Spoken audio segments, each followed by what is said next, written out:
have people who have asked, why would I want to have a home elevator in my home? I just bought a home in Arkansas to live there, and so even a building inspector asked me and said, well, you know, what do you need a home elevator for? I said, well, if my mom comes to visit, then she needs some way to get up and down between the bedroom that she'd be staying in while she's staying there.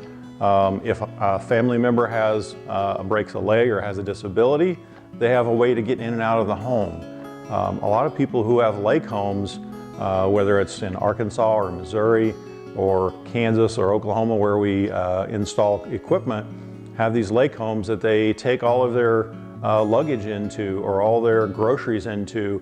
So they're going to be staying for 2 or 3 weeks, maybe a month, and they want to have some way to get from the garage up into the house or from the exterior up into the house without having to lug everything up and down 3 or 4 or 5 flights of steps all at once. So that's really the importance and the functionality of a home elevator. Some people have laundries in the basement, and so their only way to do laundry is to go up and down the steps. So if they're carrying a heavy basket of laundry, it can be very dangerous.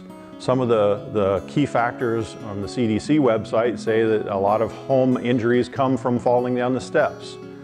This eliminates the stairs as being a safety hazard within the home. So if you look at it just from a pure safety standpoint, home elevator really makes a lot of sense. It's really something that just creates a much more accessible home. If you invite guests over who may have some inability to get up and down steps safely, provides another avenue or route for them to safely get up and down the stairs. So those are some key important things that we look at when determining what is the best system or what is the best option or opportunity for our customers in their own home to provide accessibility.